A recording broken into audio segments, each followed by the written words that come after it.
Election commission of Pakistan ने 37 points दिए, उनमें से 27 पॉइंट ऐसे हैं कि आप अगले दिनों के न्यूज़पेपर्स के जो अखबारात हैं उनके एडिटोरियल, मैं नहीं कह रहा ये, मैं किसी को भी चैलेंज करता हूं कि वो एडिटोरियल निकालें अखबारात के, और अगर एक एडिटोरियल भी उन 27 पॉइंट्स को रद्द ना कर रहा हो तो मुझे पकड़ लें।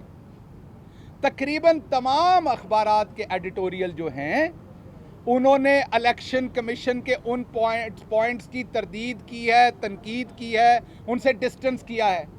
मसलन जी वोटिंग मशीन होगी तो इससे आपका जो परसेंटेज है वोट डालने की वो नहीं बढ़ेगी,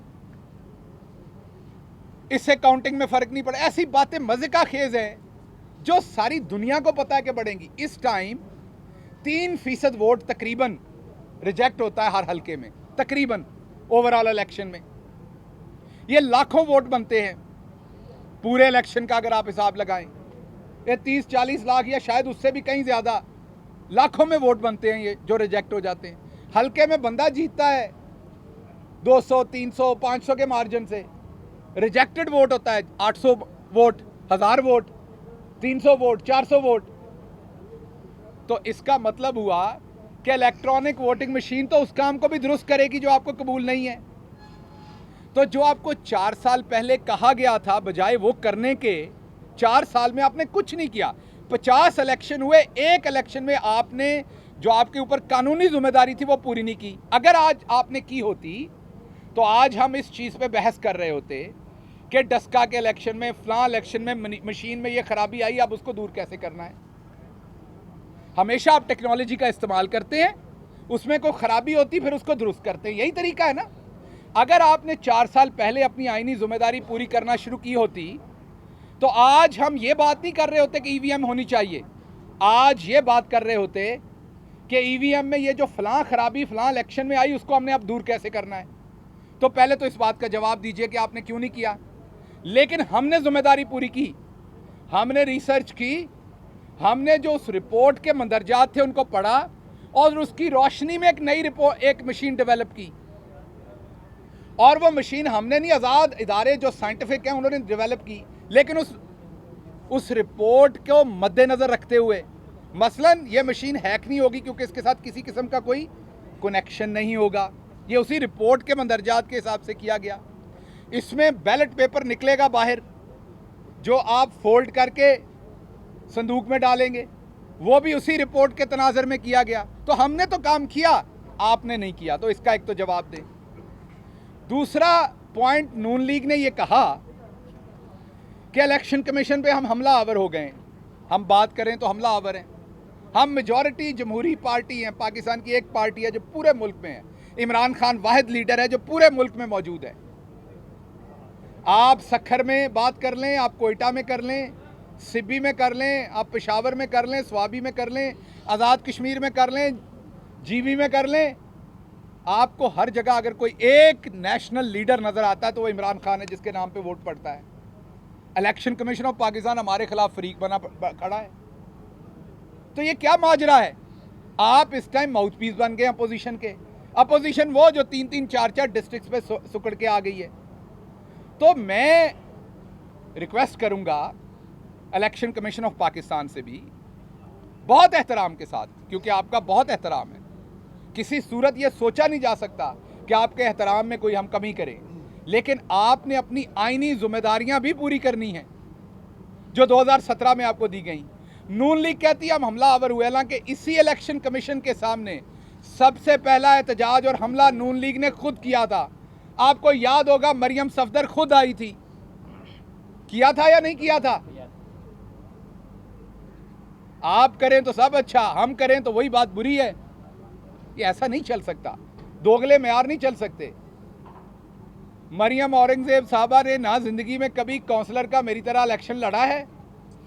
मैंने तो आगे लड़ना है, उन्होंने आइंदा भी नहीं इंशाल्लाह लड़ना। बातें उनकी सुन लें, जैसे इलेक्शन को सारा वही समझती हैं।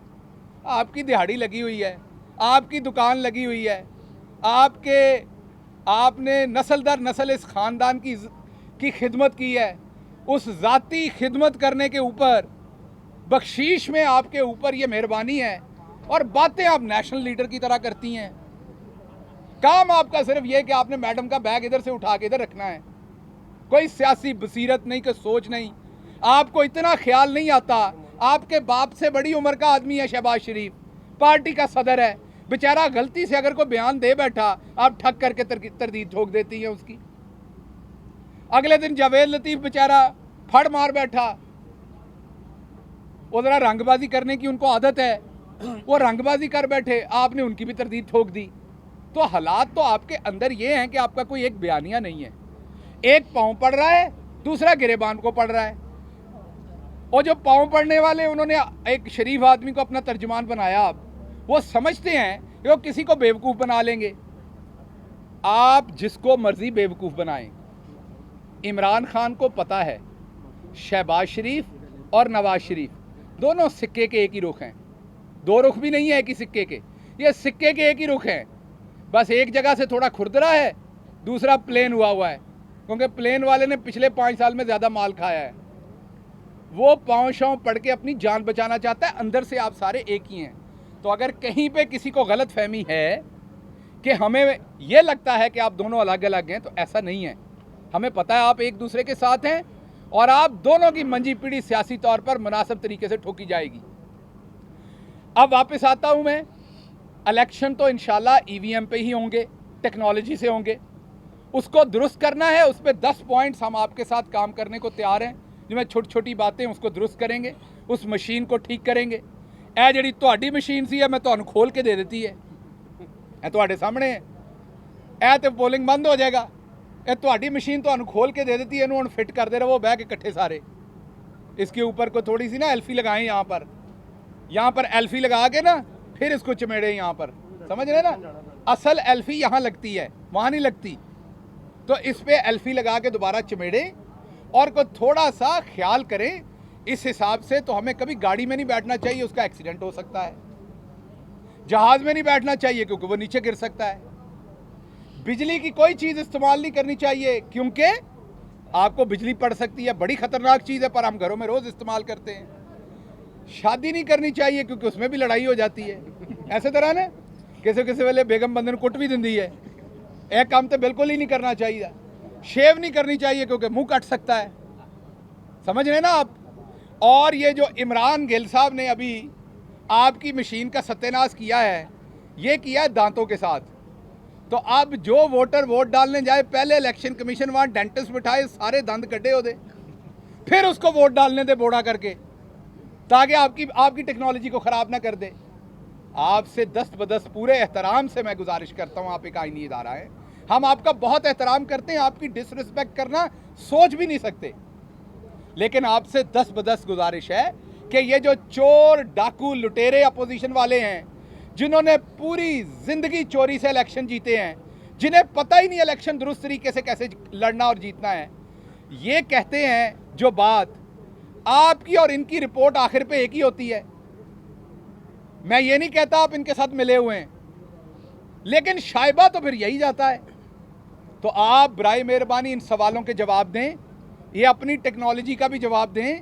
इसके साथ साथ हमें बताएं कि जो 103 नंबर शिक है, उसके मुताबिक 2017 से आपने ये काम करना था, आपने ये काम क्यों नहीं किया। और आखिरी बात मैं ये करूंगा कि मेरे इलाके के बच्चों को बड़ी तकलीफ थी ऑनलाइन लर्निंग में, क्योंकि यहाँ इंटरनेट के प्रॉपर इंतजामात नहीं थे। अल्लाह का शुक्र है, उसके बारे में मैंने आजकल काम करना शुरू किया हुआ है। डिफरेंट टेलीकॉम की जो सहूलतें वो यहाँ पर लेके आएंगे, ताकि हमारे बच्चे, इन गाँव के बच्चे भी ऑनलाइन एजुकेशन से इस्तेफादा ले सकें। हमें आपने किसी और दुनिया में रखा हुआ है, खुद आप किसी और दुनिया में हैं। इस टेक्नोलॉजी पे भी बात करें तो इंशाल्लाह वो भी करवा रहा हूँ। लेकिन एक बात अपोजिशन को लाउड एंड क्लियर हम बताना चाहते हैं, इलेक्शन इंशाल्लाह अगले इलेक्ट्रॉनिक मशीनों पे होंगे। उन मशीनों में अगर कोई मसला है तो उसको दुरुस्त करेंगे। ताज़ा तरीन खबरों के लिए हमारे साथ जुड़े रहिए। हमारे चैनल 94 को सब्सक्राइब करें और साथ बेल आइकॉन प्रेस करें। शुक्रिया।